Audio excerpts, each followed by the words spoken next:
আর মায়ের গর্ভ থেকে আসে তারা অন্ধ, দুটো কিন্তু এক জিনিস নয়।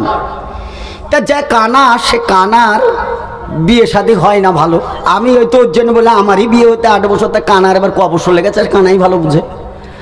ও সে কানার বিয়ে হয় না হতে হতে একটা বিয়ে যাই করে কানার বিয়েটা হয়েছে। এখন যার বিয়ে হয়েছে এ তো আর চোখে দেখে না, মেয়েটা কিন্তু ওর স্বামীর মাথায় তেল দেয়, গা হাত পা ম্যাসেজ করে দেয়, একসঙ্গে খায়, একটু খাইয়ে দেয়।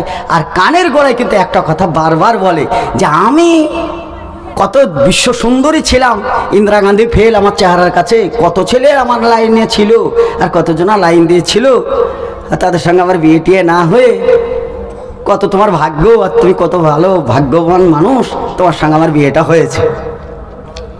এই মেয়েটা কিন্তু প্রতিদিনই তার স্বামীর কানে এইটা বলে। তাহলে তার স্বামী চোখেতে দেখতে পায় না, কানে শুনে মনের দিক দিয়ে ভালোবাসার মহব্বতটা বাড়বে না বাড়বে না বলেন? আনন্দ আরও বাড়বে। স্বামী স্ত্রীর দাম্পত্য জীবনটা ভালোই চলে, কিন্তু হঠাৎ করে একদিন চোখের ডাক্তার এলাকায় ক্যাম্প বসে, ওরকম আমাদের মাদ্রাসায় মাঝে মধ্যে মৌলানা সাহেব নিয়ে আসেন বসায়, এরকম একটা ক্যাম্প বসেছে বিনা পয়সায় চক্ষু অপারেশন বা ছানি অপারেশন, চোখ চিকিৎসা। এই বেচারা গিয়েছে, কানা মানুষ তো টুকটুক করে গেছে, যে ক্যাম্পাসে যে বসে ডাক্তাররা লাইট ফাইট মেরে দেখছে, আরে এই লোকটার তো লেন্স আছে, ভিতরে লেন্স তো ঠিক আছে, 1-1.5 লাখ টাকা ঠিক যদি দেয় অপারেশন করে তো চোখটা ভালো হয়ে যাবে।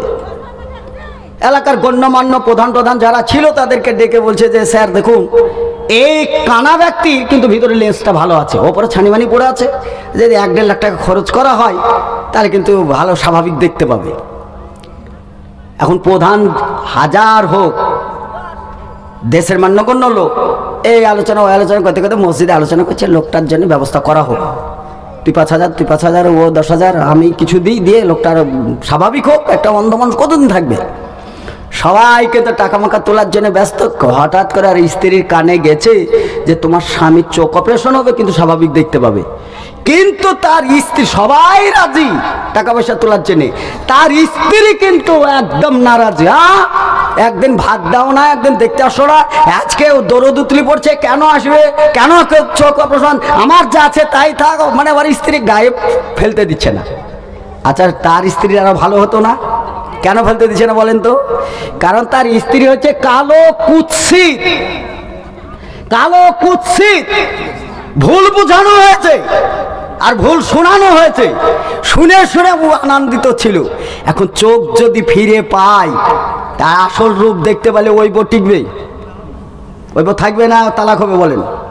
সারা কাল প্রতারণা করেছো আমার সাথে।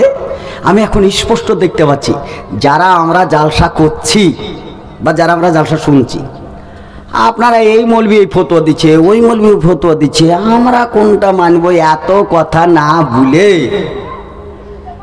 আপনার হয়তো ভুল বোঝাবুঝি না করে একটা স্বাভাবিক একটা ভালো বই কিনে আপনি পড়তে লাগেন, দেখেন আপনার চোখটা আসলেই দুনিয়ার রূপটা কেমন বুঝতে পারবেন। আপনাকে ও বুঝাচ্ছে আমি খুব সুন্দরী, ও বুঝাচ্ছে আমাকে খুব সুন্দরী, একটা বই কিনে পড়তে লাগেন, আসল চেহারা বেরিয়ে আসবে। এগুলো আমরা করার চেষ্টা করি না। আর জালসা জলুসে মাশাআল্লাহ আমরাও সে ঠিকাদারি জালসা, এইটা যদি বলি তো আমার টাকাটা মেরে যাবে, আর এইটা যদি না বলি তাহলে তো আমি খাবার দাবার মরে যাবো, হয়তো আমার বেতনটাই দিবে না। চিন্তা ভাবনায় মৌলবীরা হীনমনতায় ভাগছে। ওমা উরিদ মিনহুম মির রিজকিহিম ওমা উরিদ ইউতিমুন, একমাত্র রুজির মালিক যিনি আল্লাহ, তার উপর আপনি সেবে দেন সর্বোচ্চ সব। রুজি কোথা থেকে আসবে আপনার ভাবার বাইরে, রুজি আসবে। যারা 1000 দিন ভাবে তাদের চাইতে আপনি ভালো থাকবেন, আলহামদুলিল্লাহ, মনের দিক দিয়ে সুখী থাকবেন। ভাই সকল, বক্তা চলে এসছে আর আমি সময় নষ্ট করছি না, কারণ যারা মসজিদে যায় যত ভালোই কথা হোক, ঘড়ির দিকে এদের তাকানো, মৌলবীর খুতবার দিকে তাকায় না। ও তো বহুত জিল্লতিতে বসছিল, ঘড়ির দিকে তাকায়, 5 মিনিট চলে গেলে গায়ে কুকুর মাছি জমে। মৌলবী সাহেব তো এই ঘড়ি দেখার লোক গেলে তো এখানে বসে আছে, তারা এখানে ঘড়ি দেখছে, তা তো আমি বুঝতে পারছি। আরে আমি আর ঘড়ির দিকে না তাকি, এই সামনের দিকে তাকি আমি ওমা আলাইনা ইল্লাল বালাগ। ভালো থাকেন, সুস্থ থাকেন, আল্লাহ আপনাদেরকে হেদায়েত দান করুক, আল্লাহ আপনাদেরকে সঠিক বুঝার তৌফিক দান করুক, আল্লাহ আপনাদেরকে সঠিকভাবে চলার ও তার উপর আমল করার, তারপর মানার তৌফিক দান করেন, আমিন। ওয়া আখিরি দাওয়ানা আলহামদুলিল্লাহি রাব্বিল আলামিন। আসসালামু আলাইকুম ওয়া রাহমাতুল্লাহ।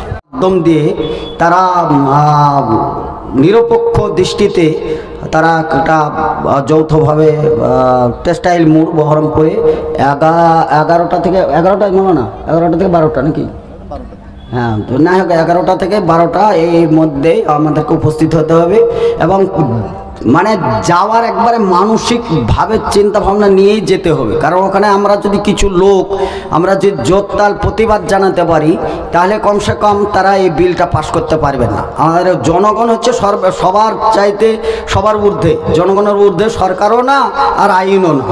আমরা তার তীব্র প্রতিবাদের জন্য 11টা থেকে 12টার মধ্যে 26শে ফেব্রুয়ারি টেক্সটাইল মোড় বহরমপুর আপনাদের দাওয়াতটা দেওয়ার জন্য আমি একটু সময় খরচ করলাম, এর জন্য আমি ক্ষমা চাইছি। আসসালামু আলাইকুম রহমতুল্লাহ।